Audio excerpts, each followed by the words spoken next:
बसलेल्या सर्व मान्यवरांना आणि विजय पाटील यांना विनंती करतो की त्यांनी छत्रपती शिवाजी महाराजांच्या पुतळ्यास की जय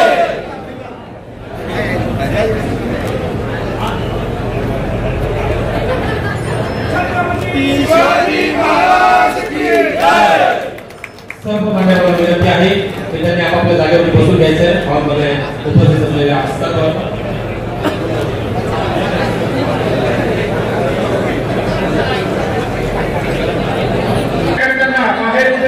सर्वांना नम्रतेची विनंती केलेली आज जागा आहे।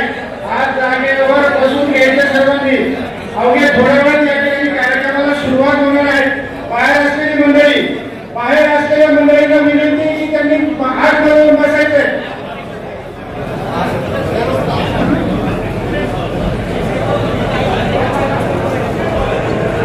शिवाजीराव गाडगे नगरसेवक शिवाजीराव गाडगे यांना विनंती करतो त्यांनी देखील व्यासपीठावर येऊन बसण्याची कृपा करावी।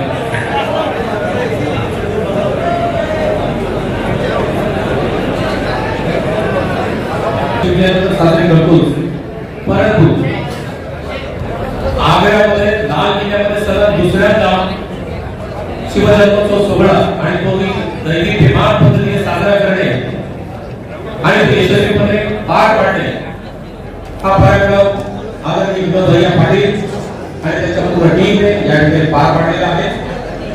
त्या निमित्ताने अजित गिरोधी प्रतिष्ठानचे संस्थापक अध्यक्ष आदरणीय विनोद भैया पाटील यांचा सत्कार समारंभाचा कार्यक्रम या ठिकाणी आपण आयोजित बापरे काका Barad sir Jarare sir Ramdas Gaikwad sir Anil Surveji Sandeep दादा बोरसे या सर्व मान्यवरांना तसेच श्री कडुबाळ महाराज गबाला मी शब्दस्मरणाने स्वागत करत आहे आणि या सत्कार समारंभाचं प्रास्ताविक जे आहे ते मी तुपे अप्पांना करण्याची विनंती करतो।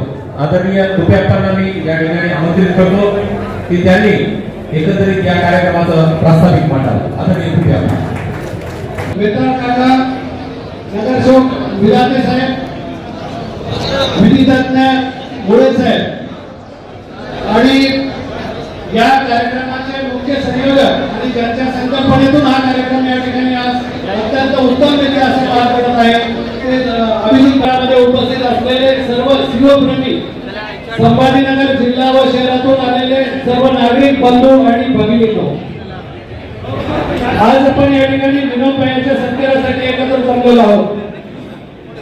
छत्रपती शिवाजी महाराष्ट्रामध्ये नाही तर या भारतवर्षामध्ये आग्र्याच्या लाल किल्ल्यामध्ये ज्यांनी उत्स्फूर्तपणे गेल्या 2 वर्षांपासून सातत्याने साजरी केलेली आहे त्या विनोद भैया पाटील यांचा या ठिकाणी आज सत्कार आहे।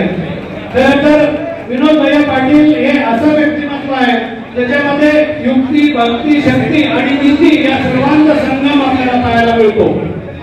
मित्रांनो, गेल्या अनेक वर्षापासून विनोद भैया मुझे बोलने का मौका दिया यहाँ पे, मगर मैं वो विषय के साथ साथ आदरणीय आयोजक समिति से 2 मिनट ज्यादा लूंगा क्योंकि विनोद भैया पाटिल ये 5 मिनट और 5 महीने और 5 साल में खत्म होने जैसी चीज नहीं है। इसलिए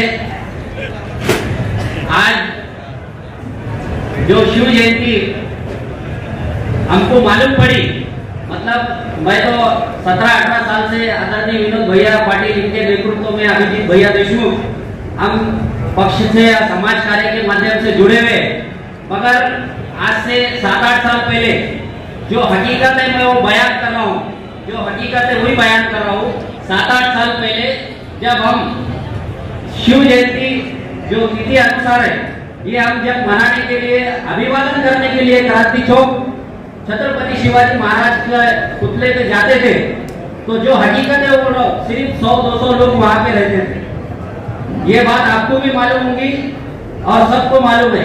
100-200 लोग वहां पे रहते थे और अभिवादन करके थोड़ा सा जल्लोष करके चले जाते थे और 2-2 शिव जयंती मनती थी। ठीक है, वो अपने अपने हिसाब से मननी चाहिए, मगर जब से आदरणीय विनोद भैया पाटिल ने छत्रपति शिवाजी महाराज इनकी शिव जयंती मनाने का संकल्प और शिव जयंती और शिवाजी महाराज क्या है, 18 पकड़ जाति को किस तरीके से इन्होंने साथ में लेकर स्वराज्य स्थापन करे, ये बताने का काम अगर किसी ने किया तो वो सिर्फ विनोद भैया पाटिल ने किया है। और आज लाखों की तादाद में क्रांति चौक पे छत्रपति शिवाजी महाराज को अभिवादन करने के लिए लोग आते हैं, वहां पे पैर रखने के लिए जगह नहीं रहती, इसका श्रेय सिर्फ जाता है तो आदरणीय विनोद भैया पाटिल को जाता है। और इसी के साथ हमारे राजू भाऊ शिंदे, अभिजीत भैया देशमुख जब इन्होंने नगर सेवक थे, इन्होंने भी छत्रपति शिवाजी महाराज के पुतले की ऊंचे बढ़ाने का काम, जो कि पूरे एशिया में, पूरे इंडिया में सबसे बड़ा खूबसूरत और सबसे बड़ा पुतला शिवाजी महाराज का कहीं है तो हमारे शहर के अंदर है।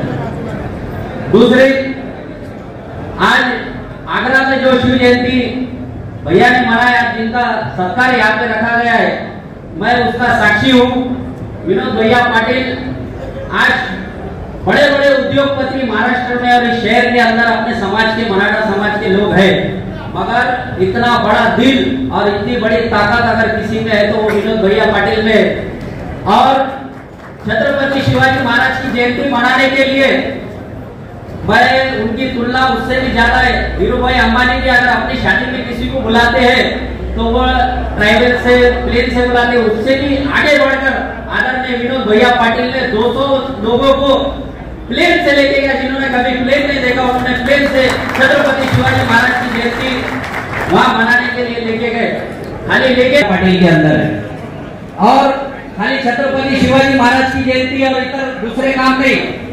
आज विनोद भैया ने मेरे को ये बोलने से रोका है और हमारे अभिजीत भैया ने, मगर मैं बोलना चाहता हूँ, आज जो अपने शहर के अंदर, खास करके मुस्लिम समाज को मैं बोलना चाहता हूँ, अपने शहर के अंदर जो आज 25 करोड़ की लागत से जो हज हाउस यहाँ पे स्थापन हुआ है वो सिर्फ विनोद भैया की देन है। विनोद भैया ने उसके लिए बहुत परिश्रम किए। मेरे को मालूम है जब आदरणीय आर पाटिल साहब स्वर्गीय, उन्होंने जब गृह मंत्री थे और अधिवेशन चालू था नागपुर के अंदर और इस खाते के मंत्री आरिफ नसीम खान अल्पसंख्यक मिनिस्टर थे, सब लोगों से कुछ नहीं हुआ। विनोद भैया ने बोले ये शहर मेरा है, यहाँ पे जिस तरीके से हमने छत्रपति शिवाजी महाराज की प्रतिमा बड़ी होनी चाहिए, उसी के साथ हजारों की यहाँ पे जल्द से जल्द बनना चाहिए। इसके लिए विनोद भैया पाटिल ने यहाँ से लाखों की तादाद में फॉर्म भर के लिए, विनोद भैया पाटिल ने ये फॉर्म भर के लेने के बाद में 100 लोगों को किती बजेट लागेल, तुला बजेट नाही पाहिजे, ते माझ्याकडे बघतो काय पाहिजे, तुला 2 ओळींचं मला पत्र पाहिजे, बजेट माझा हा शिवभक्त करून येणार आहे।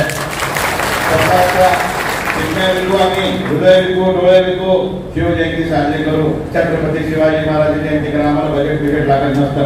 2 ओळींचं पत्र मला द्या, मला ते न्यायालयात द्यायचं आहे आणि त्याच्यात द्या महाराष्ट्र सरकार सहआयोजक आहे। मी एका सचिवाचं नाव घेणार नाही, त्यांनी मला परत विचारलं आप क्या बोल रहे हो, मैं आपको यही बोल रहा हूँ, मुझे खाली लेकर के फिर मीटिंग क्यों रखी गई, हम तो सोचे थे आप ज्यादा मांगोगे, हम कम बोलेंगे। मैंने बोला छत्रपति शिवाजी महाराज समझने के लिए डॉलर, दिरहम, रुपीस दुनिया की कोई नोट नहीं समझ सकती, उसे भावना समझ सकती, वो है हमारे छत्रपति शिवाजी महाराज। सणाचा विलंब लागता नागेशजी पत्र मिळालं, आपण ते कोर्टात दाखल केलं आणि आज कोणाची परमिशन आपल्याला मिळाली, शिवजयंती साजरी झाली। आणि त्यावेळेस मला कल्पना नव्हती आपल्या त्या जुन्या सवयी, मोठा कार्यक्रम झाला पाहिजे, मोठी सभा झाली पाहिजे, 10,000 लोक आले पाहिजे।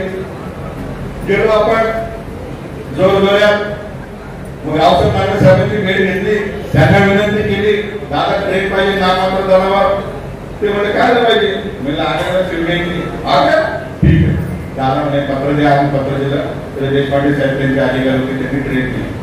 मग लगेच तुला दादा योगी साहेब आले पाहिजे, ते म्हणजे येऊन जा तुम्ही दिल्लीला, आम्ही गेलो, आपण कामी होता असे लोक, आम्ही गेलो योगी साहेबांच्या घरी गेलो।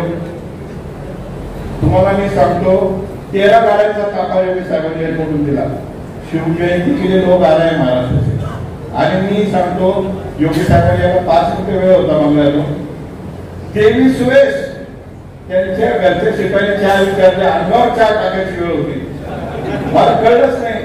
तर आज आता योगी साहेब म्हणले आपले नाश्ता पाणी किया, चाय पितो, तो माणूस बाजार कुठे सांगेल चाय पिण्याची, म्हणजे इतक्या सूचना त्यांनी केल्या होत्या की शिवभक्त त्या ठिकाणी आले। आम्ही विनंती केली तुम्ही या, ते म्हणजे माझा सेशन मी येतो तेव्हा डेलिव्हरी जॉईन होतो, पूरा उत्तर प्रदेश का प्रशासन आपके साथ है. त्यांनी फोन उचलला, कोणाला सचिवाला बोलून सांगितलं त्यांना मदत झाली पाहिजे. आणि राजाच्या जेवणीचे पोस्टर्स उत्तर प्रदेश सरकारने त्या ठिकाणी लावले. शिवजयंती आपल्या सर्वांच्या साक्षीत झाली. अनेक लोकांना त्या ठिकाणी धक्काबुक्की झाली, जिल्ह्यात जाता आलं नाही. मोरे पाटील मी फिरत होतो, मला त्यांनाच पकडले की तुम कोण आहे. मोरे पाटील म्हणजे आयोजक क्या सबब थे, आगे बोलतो जाओ इसके बाद आना नाही. असं ते सगळं घडलं. मग यावर्षी शिवजयंती साजरी करत असताना माझी इच्छा होती की देवळीच्या किल्ल्यामध्ये, कारण देवळी हिंदुस्थानाची राजधानी होती, देवळीच्या किल्ल्यामध्ये शिवजयंती साजरी करून एक मेसेज आपण हिंदुस्थानात दिला पाहिजे. तशी तयारी आपली सगळ्यांची सुरू झाली. आणि 4 तारखेला तिरुपती बालाजी येत असताना हैदराबाद एअरपोर्टवर विकास खारगे साहेब प्रधान सचिव यांचा फोन आला, विनोद यावर्षी शिवजयंती आग्रह करतोय का. मी म्हटलं साहेब आता यावर्षी आपण केली, मागच्या लोकांना खूप त्रास झाला आणि एवढं शिवभक्त त्रास होता सगळं देवळी जप करतो. एकदा साहेबांशी बोलून घ्या. एकनाथ शिंदे साहेबांच्या डोळ्याचं ऑपरेशन त्या ठिकाणी झालेलं होतं. मी निरोप सोडला. साहेबांनी औषध प्रवास टाकल्याने मला फोन केला, पीएने मला फोन दिला, त्यांचे सहकारी काळे मामाने. मला म्हणजे काय साहेब शिवजयंती हो म्हणे आग्रहच करायची. म्हणजे साहेब ते फॉर्म केलं तरी त्रास देते आणि लोकांना हे कर, तू सगळं करून घेशील मला विश्वास आहे. पण आमचं सगळ्यांचं असं म्हणणं आहे की तुझ्याशी चर्चा झाली पाहिजे. तुला काय वाटतं साहेब. मला वाटतं की आग्रा शिवजयंती झाली पाहिजे, त्या राजाची जयंती हिंदुस्थानात झाली पाहिजे. चल शिवजयंती आग्रह करून टाकावं. लगेच आम्ही 5 तारखेपासून कामाला लागलो. परत परवानगीची अडचण सुरू झाली. मला बघताच तिथे पटेल अधिकारी डोक्याला हात लावला. त्यांनी मला सांगितलं आपने बोला था फिर अगले साल में आएंगे. मुझे सर आपको मैंने 17 तारीख को बोला था क्योंकि 19 का कार्यक्रम आप करने नहीं, 20 को मैंने क्या बोला. इसलिए फिर मैं 17 तारीख को आया, फिर परमिशन मांगलो. मग त्यांनी एकदम जाचा टाकी टाकल्या. संघर्ष झाला. हे नाही अलाउड करणार, ते नाही अलाउड करणार, असं तसं तसं तसं. तुम्ही काही द्या, कागद द्या, फक्त आम्हाला परवानगी द्या, आम्हाला शिवजयंती करू. इकडनं सगळ्यांनी फोन आम्हाला निरोप नाही. रेल्वे निघाली. खूप धावपळ सगळ्यांची झाली आणि सगळ्यांनी स्वतःचा घरचा कार्यक्रम आहे, कुटुंबात आनंद सोहळा आहे, अशा पद्धतीने काम केलं आणि सगळ्यांना आग्र्याला परत एकदा ताकदीने आपण शिवजयंती साजरी केली आणि आपण राजाचे विचार पुन्हा एकदा हिंदुस्थानमध्ये देण्याचा प्रयत्न केला. पण त्याच्यामध्ये माननीय मुख्यमंत्री, माननीय उपमुख्यमंत्री महोदयांसमोर, दानवे साहेबांसमोर, बघेल साहेबांसमोर मी एक विषय काढला. मुनगंटीवार साहेबांसमोर, छत्रपती उदयन महाराजांसमोर मी त्यांना असा विषय काढला की सुरतचे काही लोक मला एअरपोर्टवर भेटले होते आणि त्यांचं म्हणणं असं होतं की छत्रपती शिवाजी महाराजांबद्दल आमच्याकडे काही दिवसांपूर्वी सांगण्यात आलं होतं की छत्रपती शिवाजी महाराज आणि सुरतचे जोड आहे. मी त्यांना ठणकावून सांगितलं, बापू मी त्यांना हेच सांगितलं की छत्रपती शिवाजी महाराज सूरत आए थे, पर छत्रपति शिवाजी महाराज सूरत आने के बाद उन्होंने 2 बातें कही थी और सूरत आने के पहले उन्होंने 2 चिट्ठियां औरंगजेब को लिखी थी और उन्होंने कहा था आपने महाराष्ट्र में आके जो नुकसान मेरे किसानों को किया है, 18 पगड़ जाति के लोगों को नुकसान किया है, वो आप पैसे लौटा दो. उन्होंने 2 चिट्ठी का जवाब नहीं दिया. महाराज सूरत आए, महाराज ने कोई भी सामान्य आदमी को हाथ नहीं लगाया. उन्होंने कहा किसी को धक्का नहीं लगना चाहिए, सब मेरे माता बहनों का रक्षण होना चाहिए. इनायत था और होगा. ये 2 ही लोगों के पास पूरा खजीना था. म्हणजे त्यावेळेचे अडाणी अंबानी जे होते की 1 करोड रुपये त्यावेळेस त्यांनी व्याजाने औरंगजेबला त्या ठिकाणी दिले होते आणि त्यांच्याकडे हिंदुस्थानाचा खजाना होता. मग काय सगळे मावळे त्यांना दिसत होतं. राखराखोळी झाली महाराष्ट्राची, स्वराज्याची. पिकं काढून घेतले, जमीन दोष केले, हे परत उभं करायचं खजाना न्यावं लागेल. तो हमने हमारे पैसे जो आप खींच के लेके गए थे वो पैसे वापस देने के लिए छत्रपति शिवाजी महाराज आए. लूटने नहीं आए थे, बल्कि आपने बहुत दिनों पैसे इस्तेमाल किए और आपके पास यानी उन विचारों के शक्ति के पास हमारा ब्याज बाकी है, वो लेने हम जरूर आए. और मला असं म्हणणं आहे की परत एकदा आपण सुरतला गेलं पाहिजे. सुरतवरून एक कार्यक्रम आपण केला पाहिजे. छत्रपती शिवाजी महाराजांचे विचार आपण त्या ठिकाणी सगळ्यांना सांगितलं पाहिजे. आता अनेक वक्त्यांनी अनेकांनी राजकारणात या आणि शेवटी सगळे कमी पडले. राजवंशीने गगनाने सुरुवात केली तर शेवटी राजू रंगाळ या ठिकाणी आले. म्हणजे आता सगळ्यांनी सांगितलं की राजकारणात या, राजकारणात या. राजकारणामध्ये नेमकं काय? ज्या ज्या वेळेस अन्याय होतो, अत्याचार होतो, आपण सर्वजण संघटित होतो, एक भावना आपली तयार होती, एक विचार आपल्याला आवडतो, एक माणूस आपल्याला चांगला वाटतो, वैचारिकरित्या देखणा वाटतो, आपण त्याच्या मागे उभं राहतो. त्याच्या मागे उभं राहून आपण निवडून आणतो. आणि आता राजूने उदाहरण सांगितलं, निवडून तर माझे निवडून आल्यानंतर मी अनेक गिराईक लागतात.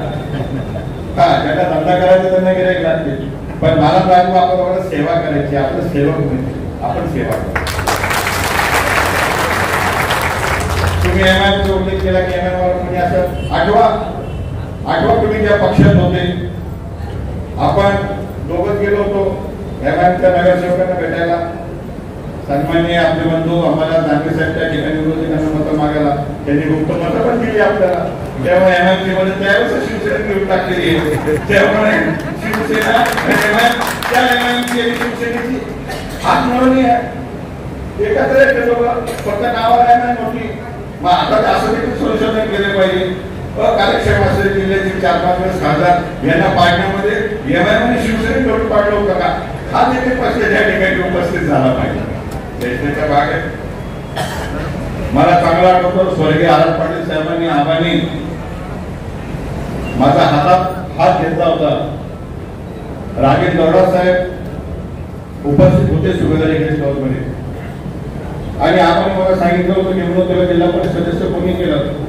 मला आपण तुम्ही केलं, सगळ्या माझ्या गावकऱ्यांनी केलं, रामकाका तिथे बसलेले सगळ्यांनी केलं. 2-3 दिवस पुढच्या वेळेस काका रामकाका मला सगळे वाढले होते सदर वगैरे सगळ्यांनी केलं. आणि अजून काय झालं? मी म्हटलं युती झाली, दौडा साहेबांनी युती केली. मागं म्हणजे राजकारणामध्ये ज्यांनी मदत केली त्यांना कधी विसरायचं नसतं. ज्या समाजाने आपलं मोठं केलं त्यांना कधी विसरायचं नसतं. एखादं पद नाही मिळालं तर चालेल, परंतु आपली सामाजिक जबाबदारी विसरायची नसते. म्हणून मला आठवतं स्वर्गीय आराबाद निघून गेल्यानंतर राज्यात सत्तांतर झालं, आणि सत्तांतर झाल्यानंतर दानकर बंदी आराबादांना करायची होती. जसं गजाननने सांगितलं की अनेक कुटुंबाची राख रांगोळी त्या ठिकाणी होत होती, आणि राख रांगोळी हे परिवार माझ्या माता भगिनीचे कुंकू कुठे जात होते. मग ती विचाराची लढाई घेऊन सुप्रीम कोर्टात लढलो. तो माझा पहिला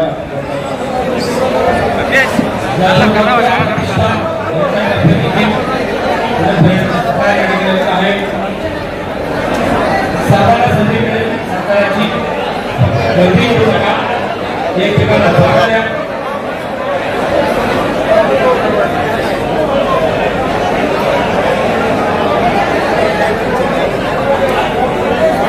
शीख समाजाच्या वतीने भैयाचं सरकार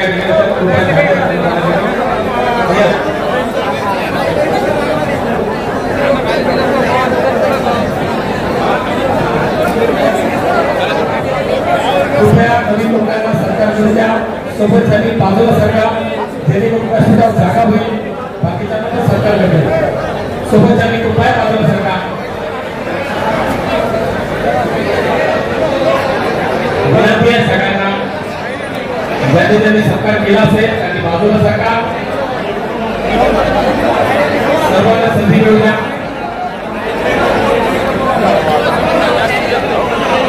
सर्वांना विनंती आहे, कृपया त्यांनी सरकार केला असेल त्यांनी बाजूला सरकार. जागा उपलब्ध करून द्या.